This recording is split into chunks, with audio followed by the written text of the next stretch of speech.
Zelensky has promised 40 days of hell, announcing a long-term campaign of terrorist attacks to be carried out by the SBU.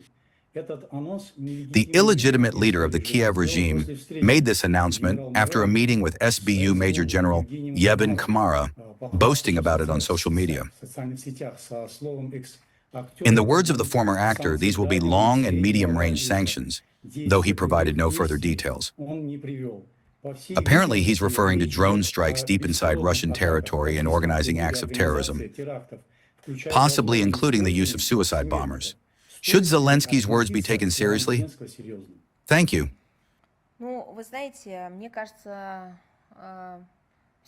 Well, you know, it seems to me that it is not Zelensky who doles out heaven and hell.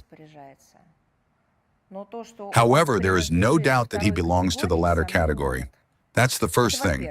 Secondly, you know what the funniest part is? He claimed that he associates his country, which he supposedly promised to represent and lead into a wonderful future. So he associates his country with all the so-called European and Western European values. You won't believe it. I didn't believe it myself. But honestly, I asked my colleagues to look up the relevant materials and relevant information, and it was all confirmed. A week took place in Strasbourg, the city to which he is so committed. We need to take this seriously. I'm not joking. A no-hate speech week was held in Strasbourg. I will repeat, this week was organized by the Council of Europe with the support of the European Union. This is the very same European Union that Zelensky is so eager to join. The very same European Union that gives the leader of the Kiev regime money, weapons, and so on, while watching him deploy them for terrorist purposes. And this same European Union, and consequently the Council of Europe, hosts an entire no-hate speech week. I promise you, I will definitely publish a report on this, because something really needs to be done about it. I mean about hate speech, but in this case, about how much they are brainwashing the citizens of Western European countries with their hypocrisy. Because you simply cannot find anyone who doesn't just speak, but aggressively barks more than the representatives of this Western European community, ranging from certain heads of state and members of the European Parliament to their underlings.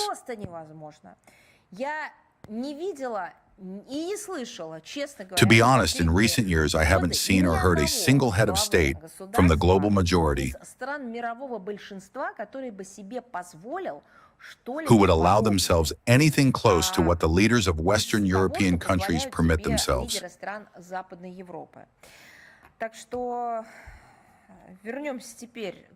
Let's return to the quotes you mentioned. I believe this is yet another statement, and certainly not the only one, that once again confirms the terrorist nature of the Kiev regime. This fact, by which I mean the terrorist nature of the Kiev regime, is no secret to anyone, including Zelensky's handlers and patrons in London, Paris, Brussels, and other Western capitals. We have repeatedly and literally every single day, with concrete facts in hand, cited examples of the Zelensky regime employing terrorist methods, including the shelling of residential neighborhoods, tourist beaches, and children's playgrounds. We have provided examples of its sabotage operations and political assassinations on our country's territory. We are talking about Starobelsk, about the murder of college students in that town. We are talking about the attack on a passenger bus in the Bryansk Oblast carrying a youth soccer team from Gomel, Belarus. What else can you call all this? These are genuine textbook acts of terrorism. This is precisely the kind of hell Zelensky creates, and it is where he belongs. What is more, this terrorism is further compounded by an ideology of xenophobia, neo-Nazism, and outright intolerance toward people who speak a different language, who practice a different culture, for example, or who have their own history and clearly the right to defend and protect it. Those on Bankova Street understand perfectly well that they are incapable of achieving victory on the battlefield. They cannot deliver the results that they endlessly report on at various international forums. All they have left is to turn to methods that are truly hellish, to align themselves with dark forces of every stripe, and to quite literally morph into the likeness of demonic forces themselves, which it seems to me is exactly what they are doing. They employ every terrorist practice that has ever existed, literally mixing them together and reshaping them into new, hybrid formulas of terrorism.